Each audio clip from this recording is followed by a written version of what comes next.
ese Okimu ni icyo kintu wakora kugira ngo mbone abakozi bose ba 3D bashobora kuba baza ubwo urumva rero ishaza afite ni ryashaza ubona yuko atari nishaza byari by'abantu bagakwiriye gupfa nukuba nyine we yari yarabesha abantu ko 3D ari yiwe bikarangira boss amubwiye ati kitera ba n'ibikoresha kabinkambura bikamutera ishaza nguhushije n'umukire niwitwara neza urahabwa kontra n'ubundi ra 3D wirirwa wirukankaho n'ukugenda ugakora ibiganiro biraho ngaho nugira ikintu kuramo ukabaho nk'umuntu w'imbura mukuru ukabaho muri ubwo buzima ubwo butiku nanjye naremba umenye nimugoroba nubwo kugira ngo abantu baneranye nande na boss wa 3D urabyumva abo bose kubera ko nukuvuga ngo back to back nari ndi kumwe na Eminyawe mu biganiro byose nakoze ndi kumwe na Eminyawe yaje no kunsura mu rugo iwanjye ubwo bugambo bwose buri kugenda abantu bivugisha nta ruhare na rumwe ngewe nshobora kuba nagira rwo kujya gusenya 3D kuko 3D ngewe yahoze ari cano y'umuvandimwe still iracyari y'umuvandimwe 3D nta hantu yagiye niyigeze igurishwa ngo yavuze kazagonga umuntu bito Kim uburenganzira ufite ku munyarwanda kuza kumupyinagaza cyangwa kuza kumunyaho uraza umugonga so ibi byakugonga ntabyuzi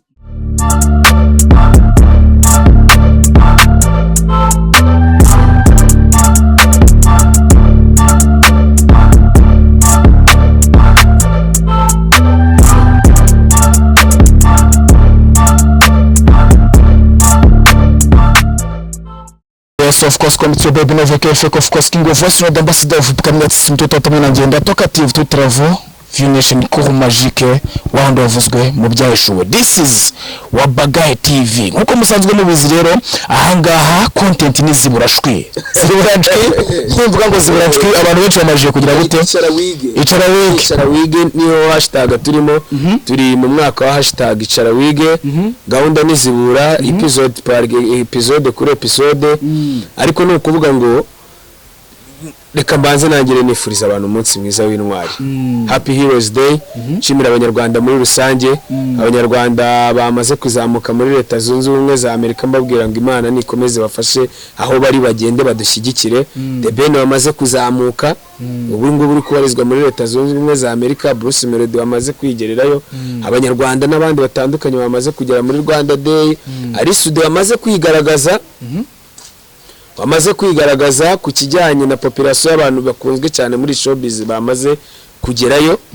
biteguye kuhashumika.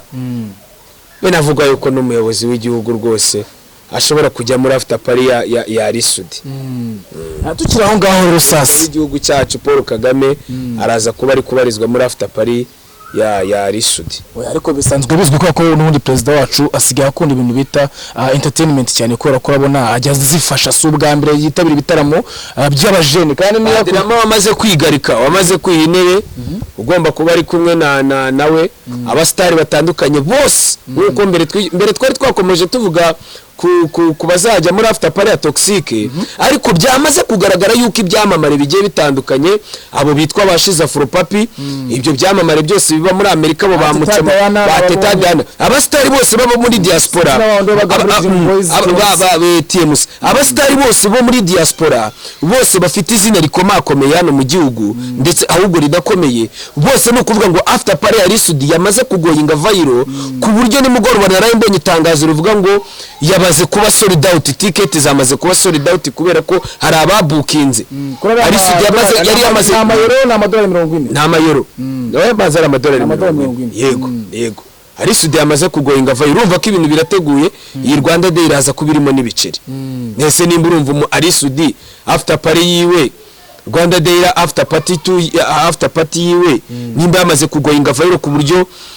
amatiketi yamaze kuba sold out bivuga yuko ari abanyarwanda biyandikishije igihe yari ari hano yari ari maradiringira kugira bazabona amaviza abagezayo abo bose urumva abantu bose ni combination yamaze gukorwa ni diriri dani nta muntu numwe ari kuvugana nawe icyo we ahagaze ategereje no gutanga service nziza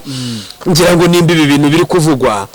ibi bintu biri kuvugwa mu gihugu bitangazwa bivuga yuko umuyobozi w'igihugu cyacu Perezida Paul Kagame azaba ari muri after party ya Arisudi namubwira ati amashimwe congratulations none se baze Arisudi nimba ageze ku rwego rwo guhostinga show umuyobozi wacu w'igihugu papa mukuru akamujoyininga muri party yiwe uwo muntu abakwiriye akana ariko si byo gusa kuko ko Arisudi nawe hari ibintu byinshi ajya akora byo gufasha umuziki nyarwanda by the way ko rero byamagarukira nawe akaba yagira icyo asaruramo numva ko atari ikibazo gikomeye cyane ariko tukiri aho ngaho Sky2 topic y'uyu munsi cyangwa se kuzibura k'uyu munsi umwandiko ntabwo turanzika turi kwiganirira turi gutera story ntabwo turinjira mu mwandiko neza wa rocket destroyer ya yindi yo guhita manuka nz'abantu mbakubita nzamuka nta kintu mba nyisigaje kugira ngo ngewe mbwira ngo ndaza guceceka oya ubu ndacyari kwiganiriza abantu amakuru ya tambarare y'igihugu cyacu uburyo bimeze ku munsi w'intwari nk'intwari nyinshi cyane z'igihugu kuri uyu munsi ziri bwibukwe hari abitwa ba Fred Gisa Rwigema ni nyinshi cyane turi aho ngaho rero sasa hari uburyo ki abantu benshi bo kugushinja ko weho uri mu bantu bagambaniye 3D TV na televiziyo ikorera online cyane cyane kuri murandasi kuri YouTube ariko nanone bikaba bivugwa ko bashingiye kuba ari wowe wajyanye uwitwa Djihad uwitwa Eminyawe kuri 3D ukabakira akazi ukabahuza n'umuboss wa 3D ari nawe wagize uruhare mu gusenya 3D ibyo ni mu ravuga ibyo se ariko rero shacha ko za mwana ugira utugambo bonaga rutugambo urumva nk'ibyo bintu bumbwira ubwo nari ndi kumwe na Dev mukada turi kuri Oasis ibyo bintu narabisobanuye nje nababwiye yuko naye Minyawe ubwiwe yarashe mu kiganiro arabyivugira avuga ati Sky2 yego wamaye connection bimeze gutya na gutya ikiganiro giherutse gukorwa twavugaga kuri ibyo bintu nahamagaye uwitwe Minyawe mu kiganiro ndamubwira ati se Minyawe koko nawe uragiye ugiye kugenda cyangwa ntabwo ugiye kugenda Minyawe ubwe yarambwira ngo ubwire abantu yuko contract mfite kuri 3D urumva itanyemerera kuhava ari contract izamara igihe kirekire ubwo twanzitse se reka twamaze kwinjira mu kiganiro okay sawa Minyawe ndamuhamagara mu kiganiro twanavuganye na Muvunyi Edaye Muvunyi nawe tukomoza kumubaza tumubaza ngo ese Muvunyi ko bivugwa yuko abo mwakoranaga muri company imwe ya 3D utigeze usurwa utigeze ubona nako kantu kabayoboza ako motivation kaza kagusanganira mu rugo nk'umuntu wibarutse abantu ngo bagusuye inshuti zawe Muvunyi aravuga ati baramusuye ku kazi byari bimeze neza reka dukomeze Minyawe mukabara kumbwira yuko atazagenda icyo gihe naramwere ahita nadukupa mu kiganiro ibyo bintu Dev nakurikira cyo kiganiro aze kumva bari ibyo bintu arabizi nawe azabyanzikeho azagenda bisubira inyaho etape par etape Minyawe aratuza araceceka ndavuga ati nuko bimeze ibyo byose abo bantu bari kuvuga ayo magambo nanjye naraye mbimenye nimugoroba ubwo butiku nanjye naraye mbimenye nimugoroba nubwo kugira ngo abantu baneranye nande na boss wa 3D urabyumva abo bose kubera ko nukuvuga ngo back to back nari ndi kumwe na Minyawe mu biganiro byose nakoze ndi kumwe na Minyawe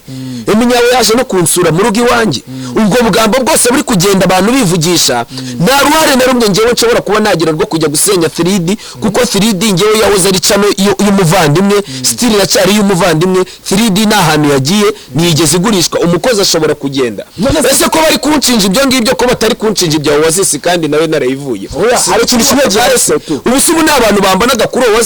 kuri Oasis uyu munsi ntago turi kumwe we Kabutindi nari ndi kumwe n'umukada kuri Oasis ubu ndi kumwe n'umukada ndi kumwe na Kabutindi Benovi nari ndi kumwe n'umukada Dev ubuzima nyine burahinduka umuntu ashobora kwibonera ahantu nyine ashobora kuba yagenda agapangira ubuzima bwiwe man umuntu wese yemerewe guhiga ubuceri bwiwe yemerewe kugenda ahantu abona bimufitiye inyungu yemerewe kujya guhigira hose ikibuga kiraguruye umuntu wese yemerewe kugira ute kwataka ahubwo watatse ute ese watandukanye gute n'uwo muntu uwo muntu mwari mubanye gute ibyo rero ndi gukura imihanda gatoyi amakuru ndi gukura imihanda ngewe nuko habanje kuvaho umuntu witwa Okimu cyangwa se wari cameraman wanyu nyuma yo kuvaho agenda no shumwe umwe ariko amakuru akagenda avuga ko ari we ugenda ubibafashamo urakoze cyane ibyo rero umuntu wavuze ubwo bugambo nukubera yuko uwo muntu nje ndamuzi sinanashaka kumukotinga sindi buze no kuza kuvuga izina ryiwe kuko uriya ni umusazi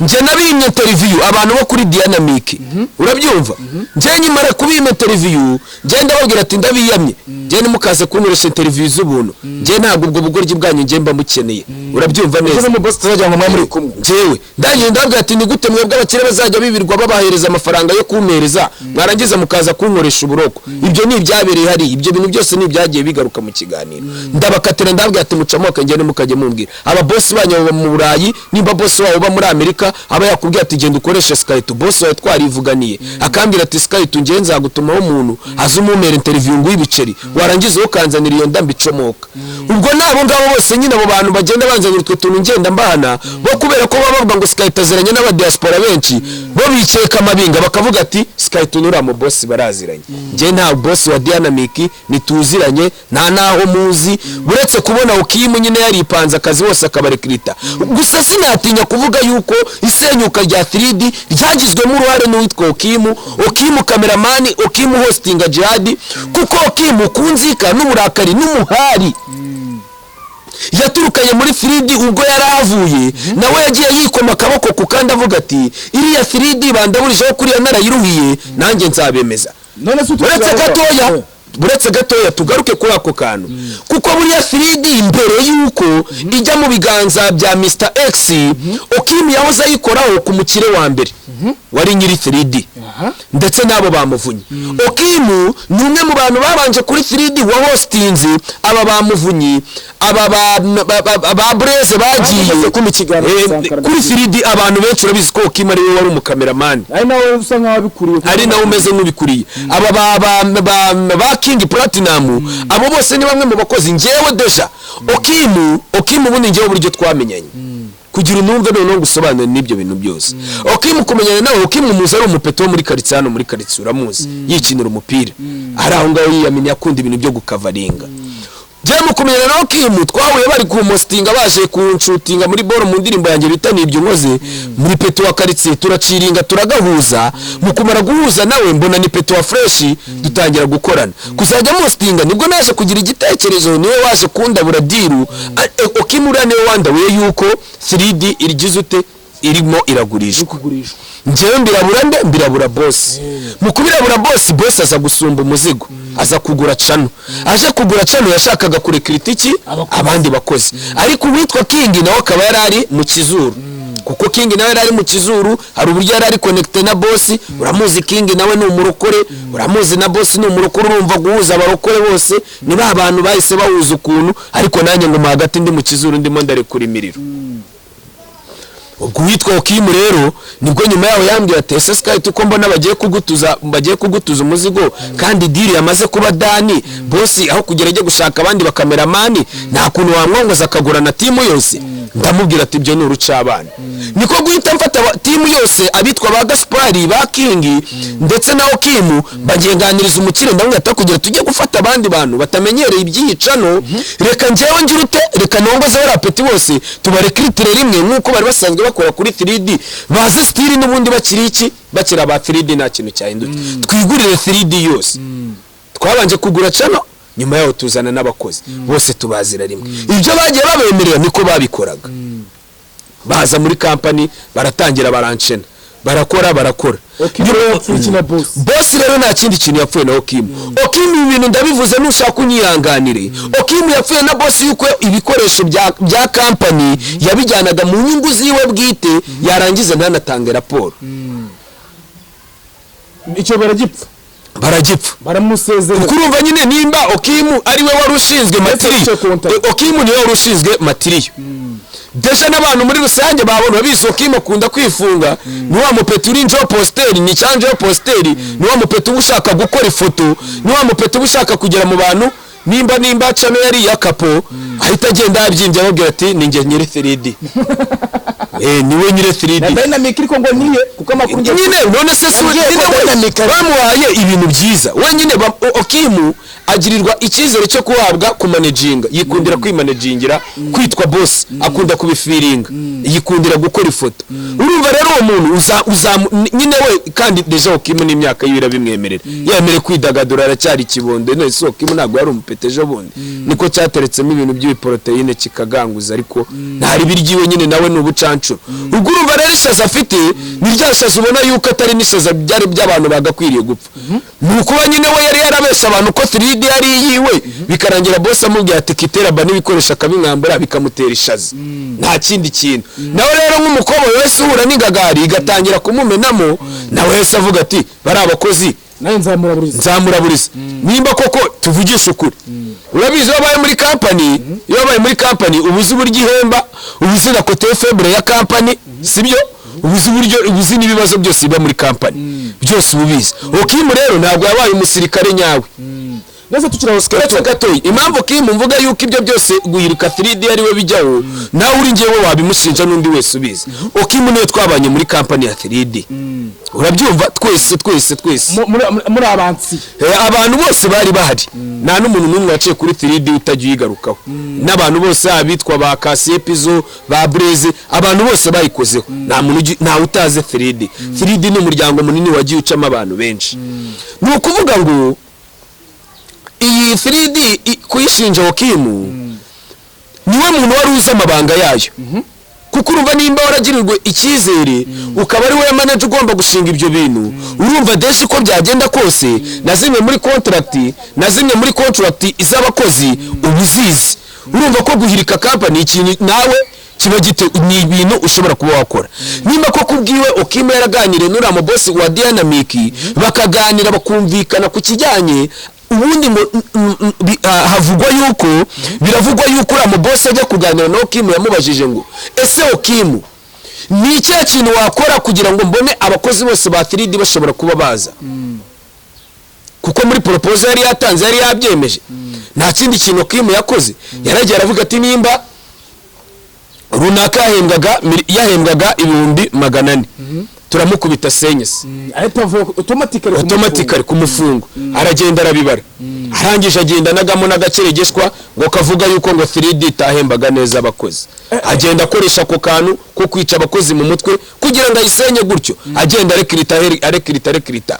Okimu bwa mbere kugira ngo bigaragare yuko 3D igiye kugenda, yafashe uwitwa kamarade, aramubwira ati kamarade kwamira hano kuri Dynamic nguhushije n'umukire, niwitwara neza urahabwa kontra, n'ubundi ra 3D wirirwa wirukankaho ni ukugenda ugakora ibiganiro biraho ngaho nugira ikintu kuramo, ukabaho nk'umuntu w'imburamukuru, ukabaho muri ubwo buzima. Abanza kumwica mu mutwe amubwira ngo wowe kamarade, ubundi ko bagufunze, we kamarade ko bagufunze, ubwo wafungagwa wigeze wanava muri gereza, hari n'ibihumbi 50 bigeze baguhereza kuri 3D, uririrwa wirukanka iki? Ati boss yigeze anavuga ati kamarade umaze igihe muri gereza ngo anaguhereza n'ibihumbi 20 cyangwa ibihumbi 10, yaragusuye shwida. Ati mwihorere, abanza gutwara umukene n'uwagaze gusura umukozi, kandi banza witonde icara tuma n'umuntu abaramutaye mu bihano. Ubwo boss abaravuze ati kamarade se nawe yaje, ati yamaze kwanzika yirukanse hari kuri Dynamic. Nyuma yuko bukeye bakomeza bikurura uwitwa Okimu kugeza navuze ati timu ngiye kuyobora. Mu magambo Okimu yanyibwira yaje kundeba, arambwira tubungubu ngiyewe nimbura umunyamakuru ibintu nzajya mbyikorera. Ndavuga ati kagira inkuru, ugiye kuba umunyamakuru? Yego ngomba kubikora. Hey kuri icano ati Sky2 ati kabi mu gihe gito yenda kwereka 3D yasenyutse, ati bitinde nibikunda 3D nzayisenya. Amagambo yiwe yanyibwiriye kazayikubitaga akanyafu. Ariko ikintu cyambabaje ni uburyo bano bakozi bose bari kuva kuri 3D amasezerano batari kuyakora, bakitwaza ibindi n'abavoka babo, barangiza bakica ama contract. Ukuvuga ngo uwitwa Djihad kuva kuri nuzi, kuva kuri 3D kwiwe, ni nabyo nahoze ngarukaho, yavuze yuko bimwe mu byamuteye kugira ngo ave kuri 3D ari uko ibyo yari yemeranyije n'umubosi bari bemereje yuko agomba kumuha imodoka, iyo modoka itinda kuza, Dynamic yimuhereza akora yishyura, avuga ati ntaribi nzajya ngenda mugatwikiriye uwitwa Eminyawe rero uyu nguyu muvuga ngo inshuti yanjye kugenda kwa Eminyawe nawe nta mafaranga yakaga umukire aramubwira ati ni gutuma kontra y'igihe kirekire warangiza ukanyima avance sur salaire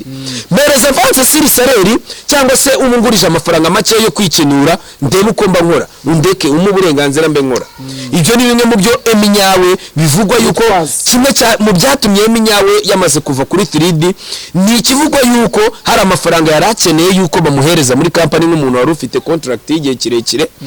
akeneye amafaranga yo kwifashisha ayo mafaranga ntiyaboneka atabonetse ahitamo kugira ute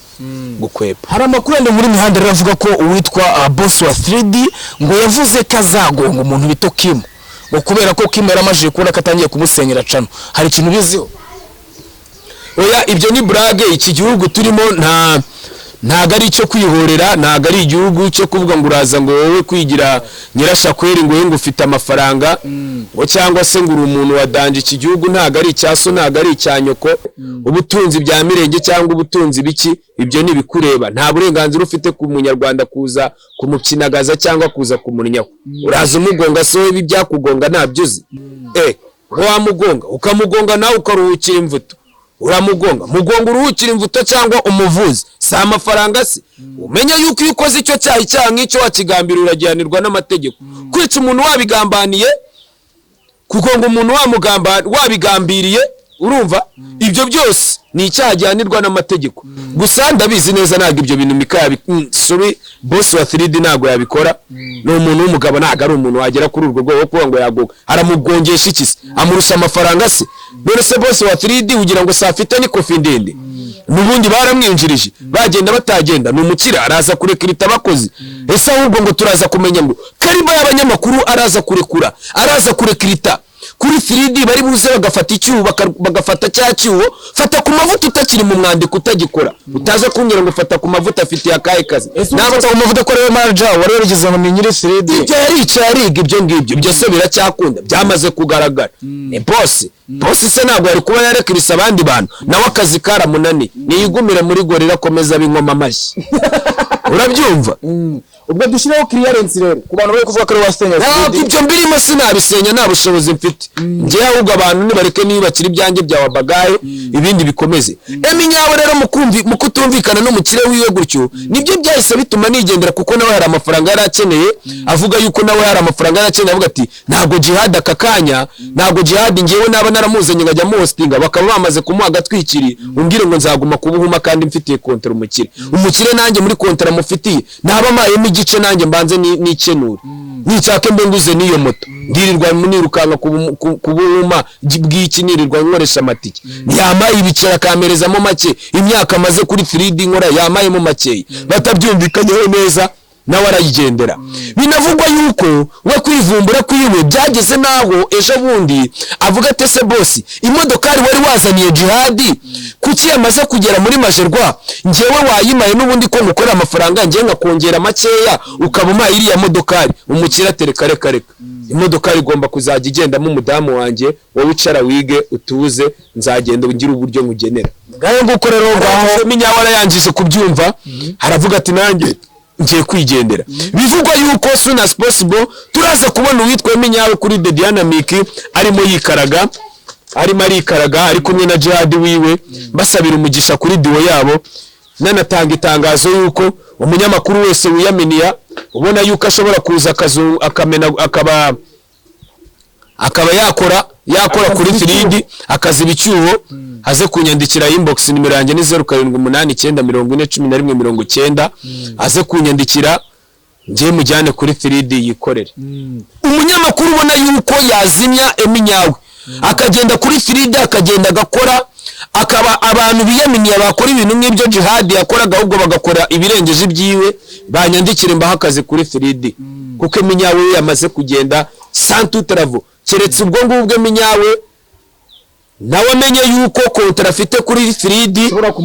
ishobora kumugaruka mu gihe ataragira ute atarasubiza amafaranga afitiye 3D ngayo gukora n'iryo senyuka rya 3D ngira ngo tubiciyemo Ziburanchwii ariko none ntabwo twabara kwishimira abaterankunga b'iki kiganiro dufite restaurant ya Bar and Restaurant ni he ni Remera hano umanuka ku muhanda ujya Kabeza